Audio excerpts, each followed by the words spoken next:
Hi and welcome to the Malat cookery channel. So in this video I'm going to show you how to make Chinese takeaway salt and pepper spare ribs.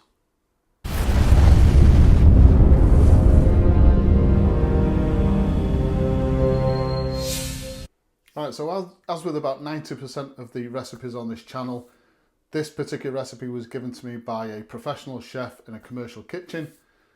So spare ribs now from a takeaway are more expensive than the actual main meal. I couldn't believe it. This is such a simple recipe. I couldn't believe how simple it was the first time I made it, and it is exactly the same taste that you'd get in a restaurant or a takeaway.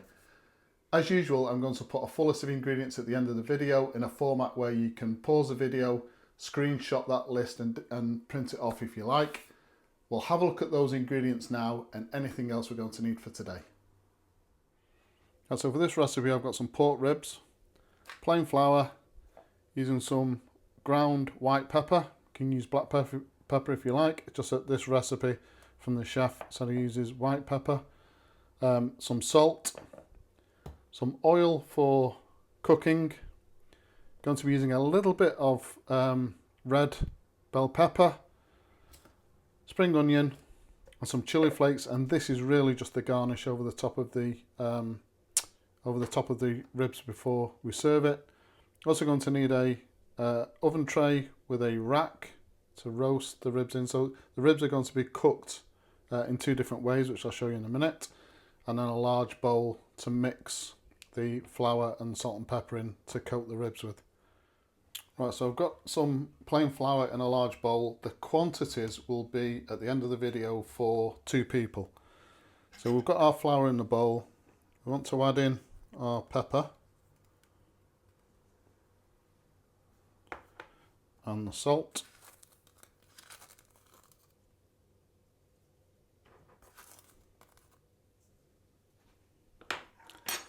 and just mix all that in together.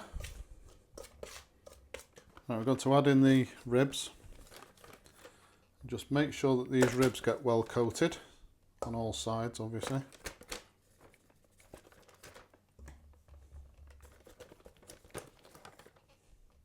Right, so once the ribs are well coated, we're going to put this to one side while we set up the first part of the cooking process, which is these ribs are going to be shallow fried. I've also placed the oven on 180 degrees centigrade, so that will come up to temperature, and that's the second part of the cooking process. So they get shallow fried first, straight onto the wire rack and into that pre-warmed oven.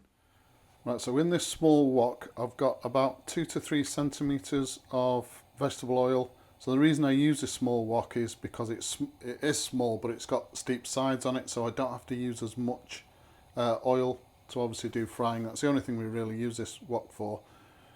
I want to get this up to about 170 degrees centigrade. So if you're actually using a fryer with a temperature gauge on it, then that's what you need, about 170 degrees. The oil doesn't want to be too hot, because what will happen is the ribs will go in and they'll just darken straight away. So all we're doing really is just getting a crisp outer coating on the ribs for this stage, and then obviously once they go into the oven they're going to cook through. So I'm going to be frying these in batches. I'll just knock off any excess.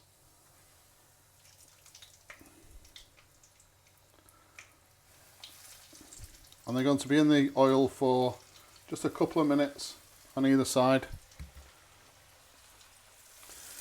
Right, so these actually took 5 minutes on each side, so 10 minutes in total, and so I was happy with them.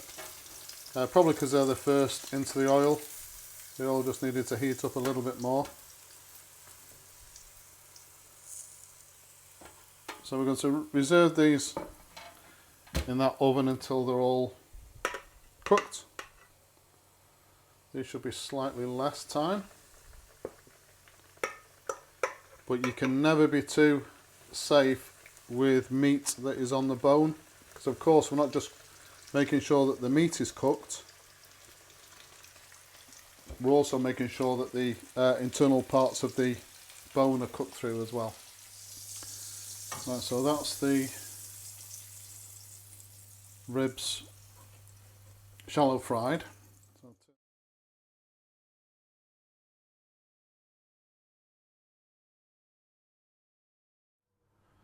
Okay, so just a few minutes before the ribs are ready, I've just taken some red bell pepper and diced that, and 1 spring onion, and obviously cut that small. We're going to fry these off gently, and this is going to form part of the garnish for the top of the ribs. I have seen restaurants that have used red chilies. I'm not a great fan of too much heat, so that's why I go for red bell pepper. With regard to the spring onion, save the ends. I've shown this in a previous video, so I have this just sat on the windowsill, and then I'll just make a hole with my finger, and the end of the spring onion goes in there, and they start to grow again. These are just a few days old. Within 2 to 3 weeks you'll have spring onions again. Take them out, use them, cut the end off, put it back in. An endless supply of spring onion, and that just proves it. Right, so for the garnish, I've just got a little bit of oil in a frying pan. Just going to fry the peppers first. So they've taken about 4 minutes. I'm going to go in with the spring onion, and this will definitely just take a couple of minutes for the spring onion.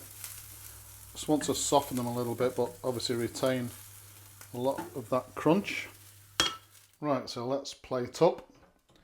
So these ribs actually took about 10 minutes longer than I thought. Still getting used to this absolutely rubbish oven, range oven that we've bought. The test for me with ribs on whether they're cooked or not is that the meat is just starting to come away from the bone. Not that it's falling off the bone, just that it's just starting to come away.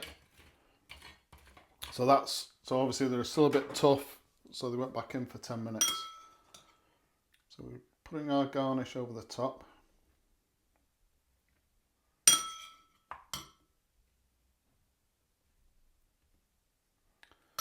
And then chili flakes if you like.